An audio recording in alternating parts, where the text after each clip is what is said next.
Where do you think the leadership on your side of the ball will come from, and is it a concern at all? No, I was just talking to somebody outside. We may not have as many guys in a leadership position this particular season, not as much age and experience, but I think we have a chance to have stronger leadership than we've had the last couple of years. I don't think it's about the number of guys, it's about the type of guys and their ability to lead. And I think we've got a couple of really good candidates right now. And I think camp is one of those, probably the most important time where that leadership shows itself and guys are put to the test. There's hard conversations that have to happen. There's a lot of adversity.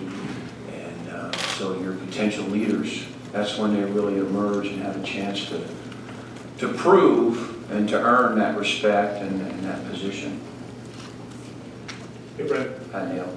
Wondering, as you looked at the trends from last year, as well as you guys played, at times there were some fourth quarters where things kind of got away from you. Have you gotten your finger on how to fix that and maybe what led to it? Yeah, I think obviously we've talked on our side of football about being finishers, a closer's mentality, and some things that go into that.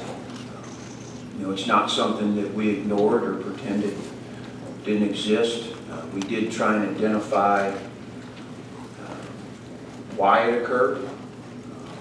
Sometimes we were able to in particular games, and others we weren't. But more than anything, I want to make sure we have the right mindset. To have a lead in the fourth quarter and give it up is upsetting for all of us. I think I've mentioned this in the past. Cam Brown, immediately following the Citrus Bowl in the locker room, kind of addressed the kids, addressed the team, and talked about that type of trait, being a finisher, and where we fell short, and what we could have accomplished if we closed out some games. And so it's been something that's been talked about in our room since the whole game.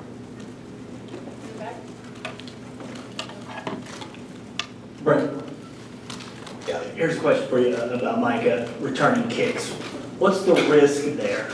Because there was a linebacker here a handful of years ago that put back there, he got hurt and was out a while, Gerald Hodges. So what are the risks of having a player that's that important to your defense possibly back there on what's probably one of the more violent units on football, which is kickoff return?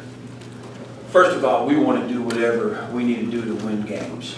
And if Micah can help us on kickoff return, then we want him to do that, and he wants to do that. He may be a little more passionate about actually catching the ball than blocking somebody, but he's committed to special teams.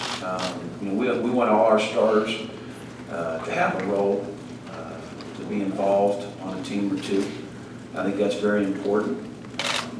We emphasize special teams here more than any place I've ever been, and that starts at the top with James.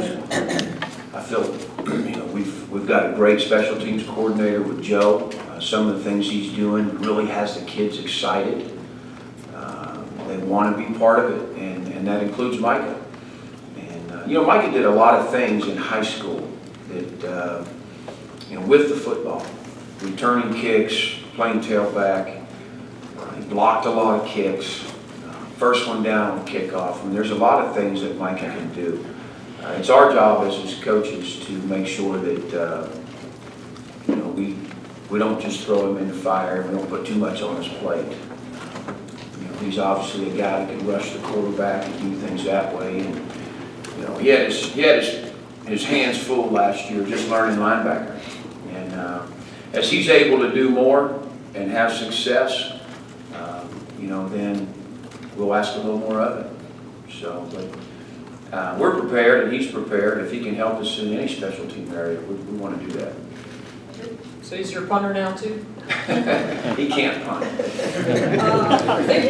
Jan Jan Johnson can punt. There we go. And snap and play quarterback.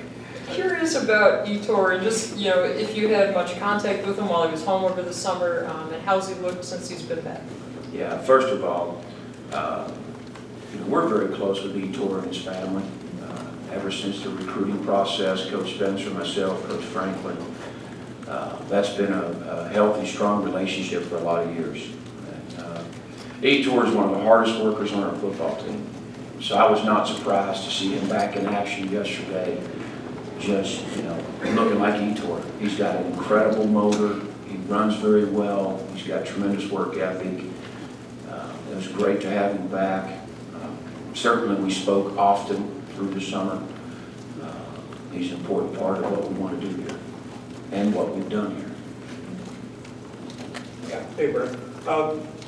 Shaka Tony, do you feel he can be more of a three-down guy this year rather than a pass rush specialist? And also, in your reference to leaders earlier, was Shaka one of the guys you were thinking about?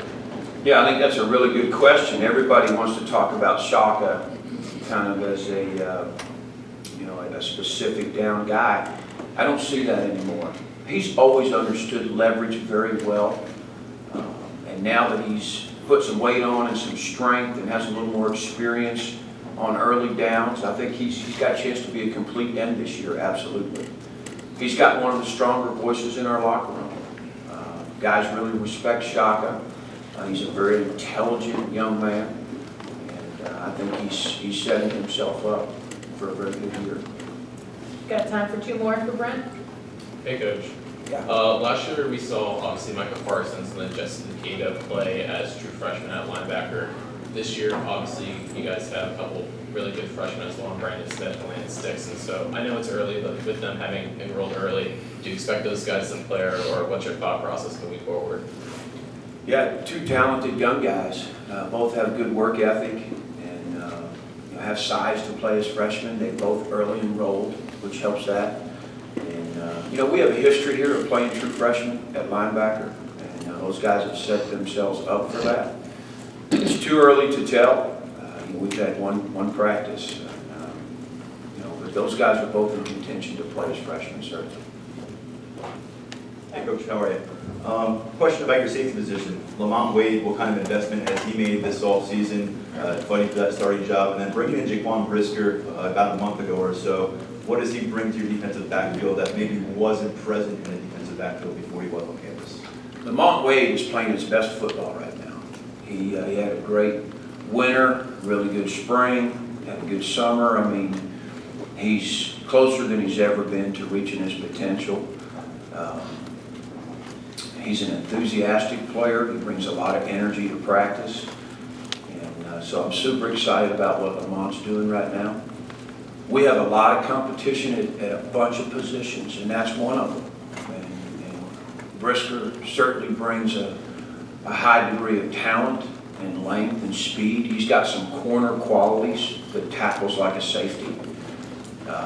It's still early going. He's been on campus for, a couple of weeks, and he's had one practice. But being an older guy and playing at Lackawanna and evaluating him as a junior college player gives us a little better idea of what we're getting than guys straight out of high school. So, excited about him. We've got some good competition at both safety spots. And like any of the positions on our defense, these guys, they may be on that depth chart at Sam one day, but there may be merit to moving to Will the next, just based on putting your best guys out there.